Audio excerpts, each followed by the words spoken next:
Why it's finally time for the LA Clippers to rebuild. After acquiring both Kawhi Leonard and Paul George not too long ago, it seems like every single season the Clippers are always in the mix to win a championship. And even some of those seasons they were the favorite to win an NBA championship, but as we all know at this point, unfortunately they were never able to win and really never able to get all that close. And unfortunately, in my opinion, when a team has those kind of expectations and they consistently miss those expectations year after year, I personally think a team like that should rebuild, and I definitely think the Clippers are in that situation. But quickly, before we get the video started, for those of you who may not know, I'm Juicy Sports. I make opinionated NBA content, and if you guys enjoy videos similar to this, hit that subscribe button, that like button, and that post notification bell. I also want to quickly mention that I recently started up an MMA channel, and if you guys are interested in that, the link will be in the description. But anyways, let's get into it.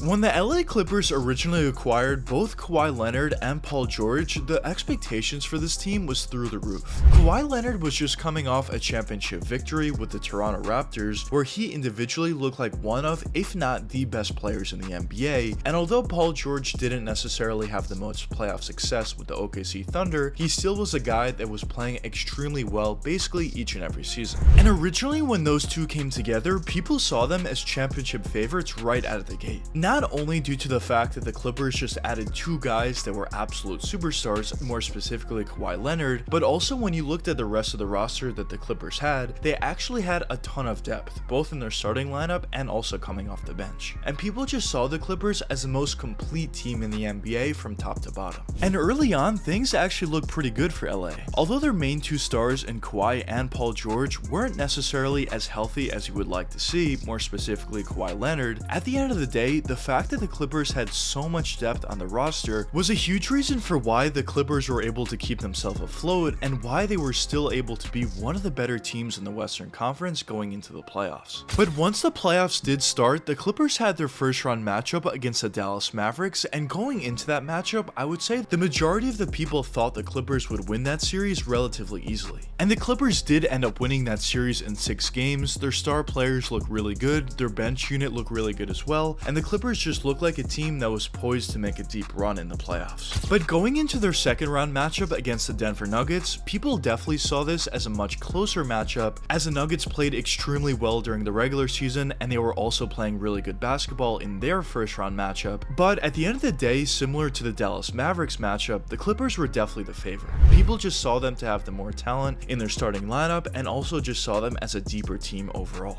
And at the beginning of the series, the Clippers looked amazing. They went up 3 games to 1 on the Nuggets. They looked extremely dominant, but unfortunately after that point they ended up losing their next 3 games and they ended up losing that series to the Denver Nuggets in 7 games. Now whenever you have a team that has championship expectations and are arguably the championship favorites going into the playoffs lose in the second round, that's always going to be a tough pill to swallow. But especially when you consider the fact that the Clippers ended up blowing a 3-1 lead, it makes it just that much more difficult to handle a loss like that. But after that really disappointing playoff run in their first year together during the 2020-2021 season in the bubble, the Clippers thought once again they would be able to win an NBA championship. And after winning their first round matchup against the Dallas Mavericks, which was a closer matchup than a lot of people expected as they won in 7 games, and after winning their second round matchup against the Utah Jazz, where they played extremely well, winning in 6 games, they then went into their conference finals matchup against the Phoenix Suns. And going into that matchup, people once again thought it would be a close matchup as both the Suns and the Clippers had a lot of talent on the roster, but I would definitely say the Clippers were the favorites going into that matchup. But unfortunately for LA, they ended up losing a tough series in 6 games as they just weren't able to do enough to beat this dominant Phoenix Suns team.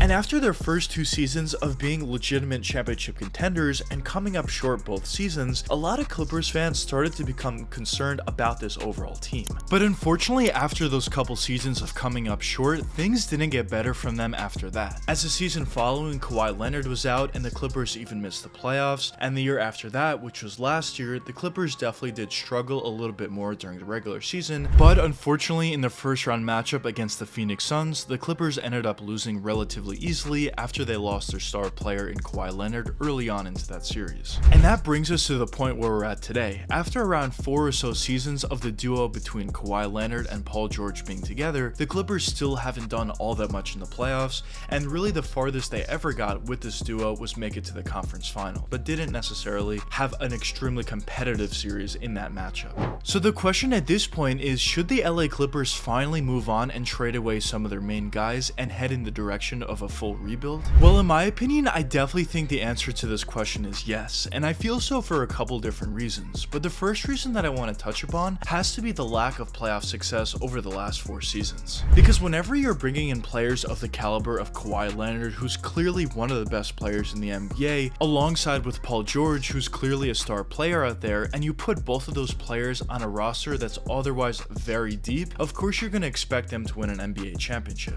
And not only have the Clippers not been able to do so, they really haven't been all that close, aside of that one time where they made the conference finals, and even that season they weren't all that close if you watch that series. So in my opinion, the lack of playoff success comes down to a bunch of different issues that they were facing. Maybe you can point to coaching, maybe you can point to injuries, maybe you can point to lack of overall chemistry. There's a bunch of different factors that went into the lack of success, but either way, at the end of the day, things just aren't working. And if you continue to put forward the same team basically with a couple different changes, things probably aren't going to change all that much. They're probably going to face a lot of the same issues that they were facing for the last 4 seasons, and in my opinion, at this point, I think it's a big enough sample size to determine that you probably need to make a change and head in the direction of a full rebuild. Now, the next reason for why I feel it's time for the Clippers to head in the direction of a full rebuild is just due to the fact that their main stars are only getting older and they're only getting injured more. So it kind of piggybacks off the first point, but if your guys can't stay healthy during the regular season, but more importantly during the playoffs, it doesn't even matter how good your star players are. As everybody always says, the best ability is availability, and for both of their stars in Paul George and Kawhi Leonard, they really haven't been available all that much as of late. So overall, I definitely don't think the Clippers are in a great situation at this point forward, and I do think the best course of action for them would be to trade away Kawhi Leonard and get a ton in return for him in terms of draft picks and young players. Also trade away Paul George, get some draft picks and young players for him as well, move on from some of the veteran guys you have on your team, and just completely start fresh. I think that's definitely the best direction and the best decision that the Clippers can make at this point. Now, with all that being said, if the Clippers don't want to move on and don't want to go in the direction of a rebuild, of course they do still have a really talented team, and they have a team that I guess could potentially win an NBA championship, but based on what we've seen from them over the last 4 seasons, it's not necessarily looking great in that department. But I guess only time will tell what does end up happening for this Clippers team. But anyways, let me know what you guys think in the comments. Do you think it's time for the Clippers to go in the direction of a full rebuild, or do you not think so? But anyways, I hope you guys enjoyed the video, and if you did enjoy, check one of these 2 videos popping up now, and until the next time, peace out guys.